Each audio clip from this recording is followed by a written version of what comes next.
What's up, people? It's the Prelude Dude, and damn, things are getting hot.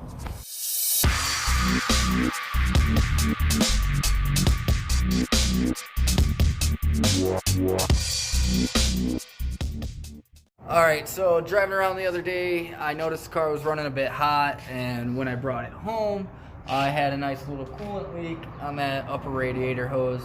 So I was sick at the time, so I just went ahead and swapped it. Didn't make a video, nothing like that.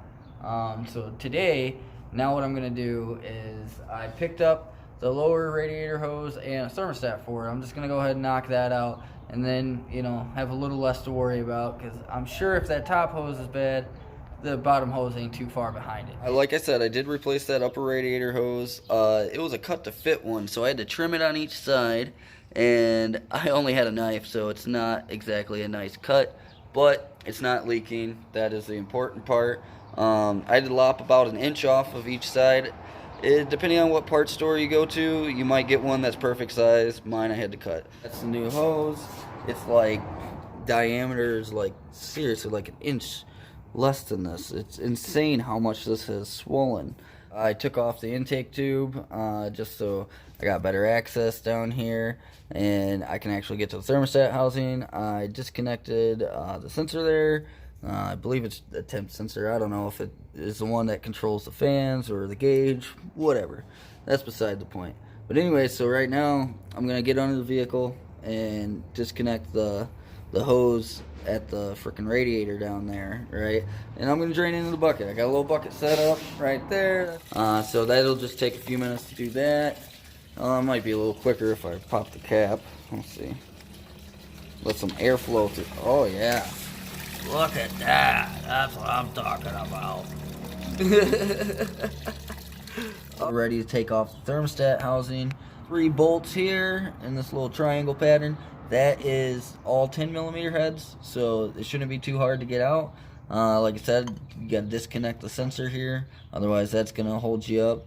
And then on this bottom bolt, there is a ground there with a few other wires going to it. So you just got to be careful with that when you take it off. Now I got the thermostat housing off, got the old thermostat out.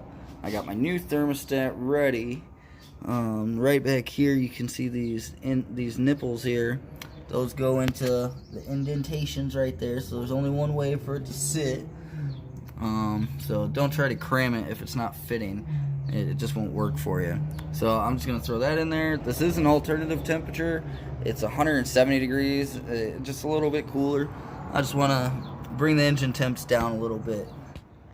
I now have it put back together. I got the new lower hose on, and you got both clamps tightened down. Got the 2 bolts holding the thermostat housing fastened back down. And I'm kind of a hillbilly, so I just go finger tight and then like a quarter turn. Remember, it is like cast aluminum, so that will break very easily. And I still got to plug in the sensor real quick, and I got the ground secured underneath there, so I'm gonna plug in that sensor, and then we just gotta add fluid. I'm gonna burp the system after that, and we're gonna see if I can get away with not using that bleeder valve, because that bleeder valve looks like it hasn't been open in a very long time.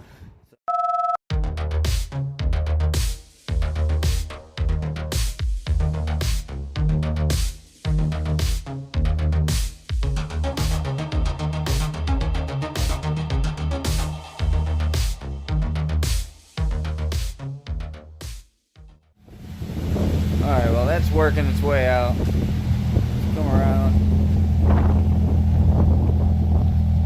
Take a little listen. That doesn't sound too bad. Alright, so we're kind of getting a little overflow there. I'd like to see more movement before I call it good, but we've barely had any movement on the temperature gauge so far, so I'm just gonna let it keep on running, keep on warming up, and whatever spills, I'll just clean up later. That's not a big deal. But so far, there's no leaks at all. That's great. So the seal's holding for the thermostat. I didn't forget to tighten a clamp. That's always a good thing, because sometimes I forget. I get in a hurry sometimes. But yeah, so essentially we'll say part of the cooling system is new, because I still got an old water pump on it. Heater hoses are old and stuff like that, so whatever. Just look at this guy. This guy was waiting to burst. Look how soft that thing is, man. You can feel it, right? It was like 98 degrees roughly today, so, and it's only gonna get hotter. So you can see there's movement now, getting some bubbling coming out of there and stuff. So as long as those bubbles keep coming out, it keeps working the air out, it should have no problems at all. Tomorrow though, Sunday, I am probably going to be going on a little bit of a cruise with this guy. So hopefully, all goes well tonight and there's no issues, because I would like to take this on a decent cruise tomorrow morning, at least before the heat hits. But yeah, so check it out if you made it this far in the video. I really do appreciate it. Thank you guys. If you're already subscribed, you're freaking awesome. If you haven't subscribed, hit that subscribe button now. It helps me out, lets me know that somebody out there is maybe learning something, or at least thinks I'm funny. I don't know. We'll find out, I guess. But